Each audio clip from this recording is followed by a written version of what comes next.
हम हमेशा झेलते हैं। सदन के अंदर भी भेदभाव को, डिस्क्रिमिनेशन को आज भी झेल रहे हैं।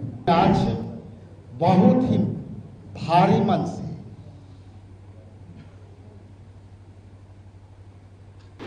ये पीड़ा उन सब दलितों का है। आज बीजेपी और भाजपा और आरएसएस के गठबंधन सरकार ने, मुझे पता नहीं ये बात कहना है उचित होगा कि नहीं, लेकिन गवई साहब जिस उस अंतिम पंक्ति के आते हैं, उसी अंतिम पंक्ति के मैं भी यहां बैठा हूं। और जब मैं ये बातें कह रहा हूं तो मुझे सीधा सीधा एहसास ये हो रहा है कि आज भी दलितों के लिए देश की सबसे सर्वोच्च संस्था जो न्याय की पद्धति को लागू करता है और उसमें भी सर्वोच्च न्यायालय के न्यायाधीश और संविधान के रक्षा करने वाले उस न्यायाधीश के प्रति घृणित प्रतिक्रिया के साथ, आरएसएस के एजेंडों के साथ बी.आर. गवई साहब पर जो जूते से अपमानित करने का काम किया है, ये आरएसएस ही कर सकता है, बीजेपी ही कर सकता है। हम इस क्षण को एवं ही जाया नहीं होने देंगे। लेकिन एक बात स्पष्ट है कि जो पिछले पंक्ति में दलित परिवार से आए हुए लोग को आज भी उनकी योग्यता के आधार पर यदि कोई व्यक्ति सर्वोच्च न्यायालय के न्यायाधीश बना है और उसी अयोग्यता के आधार पर आप मानसिक तौर से आप जो है स्वीकार नहीं कर रहे हैं, तो ये सीधा सीधा संविधान पर हमला है, न्यायपालिका पर हमला है और विधायक पालिका का मामला है। विधायक पालिका को जिस तरह से बीजेपी वोट चुराने के पद्धति को लागू करना है, इसीलिए ये सीधा वोट चोर मतलब न्यायपालिका पर हमला, वोट चोर मतलब विधायक पालिका पर हमला, वोट चोर मतलब लोगों की अधिकार का हमला, और अधिकारों की रक्षा सर्वोच्च न्यायालय करती है, ये सबको पता है। जब भारत के संविधान की बात करें तो राष्ट्रपति से सर्वोच्च पद और सर्वोच्च न्यायालय में सर्वोच्च न्यायालय के पद से बड़ा कोई पद नहीं होता है।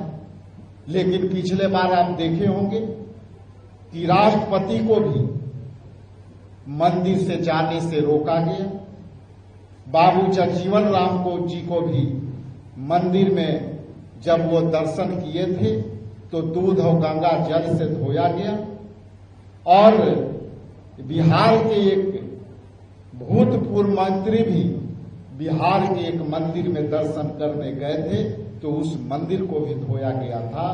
तो आज कह सकते हैं कि भाजपा ने जिस तरह से देश में की आजादी में जिस तरह से सूच्य के रूप में अंग्रेजों के साथ दिया, आज मनुस्मृति के संविधान को भाजपा लाना चाहती है, जिसका हम प्रतिकार करते हैं, विरोध करते हैं। और गवई साहब के किए गए अपमानों के लिए बिहार प्रदेश कांग्रेस कमेटी और बिहार के तमाम कार्यकर्ता आज ये आंदोलन करेंगे और इसको हम इस तरह से संविधान पर और न्यायालय पर हमला नहीं होने देंगे। क्या यह बात सच है कि क्या गवई साहब जिस समाज से आते हैं उस समाज के लिए, एक हम लोगों के लिए गौरव का विषय है और आज हम लोग भी इस बात से आहत हो रहे हैं।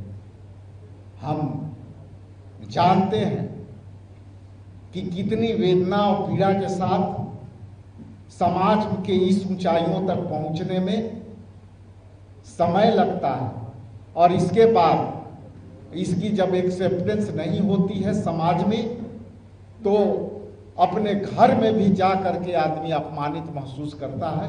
ये दलित होने के नाते इससे बड़ा कोई अनुभव हो ही नहीं सकता। हम हमेशा झेलते हैं, सदन के अंदर भी भेदभाव को, डिस्क्रिमिनेशन को आज भी झेल रहे हैं।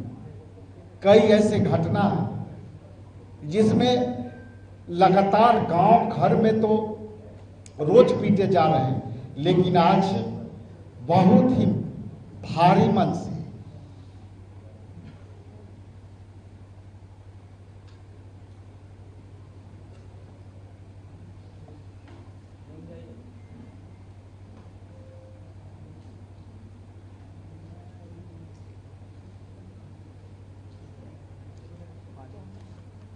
ये पीड़ा उन सब दलितों का है जो गवई साहब को हमला से अपने आप को जोड़ के दिख रहा है। ये सर्वोच्च न्यायालय पर हमला के साथ साथ उन करोड़ों दलितों की अपमान हुई है, जो अपने आप में इससे बड़ा उदाहरण नहीं हो सकता।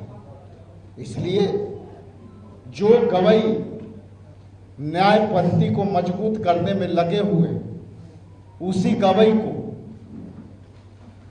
लोग रिसीव करने नहीं आते हैं।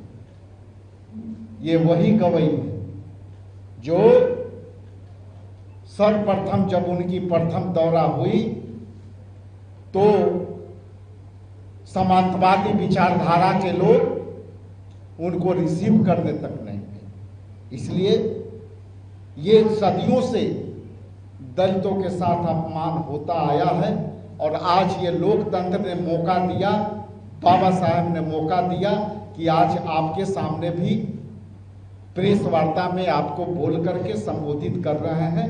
यही संविधान का अधिकार है, और ये भाजपा इस तरह से किसी को रोक नहीं सकती। अपमान कर सकती है, लेकिन संविधान को रोक नहीं सकती। ये दावे के साथ कह सकता हूँ। अगर आप ये वीडियो YouTube पर देख रहे हैं तो हमारे चैनल को सब्सक्राइब कर बेल आइकन दबाएं, और Facebook पर देख रहे हैं तो हमारे पेज को लाइक करें।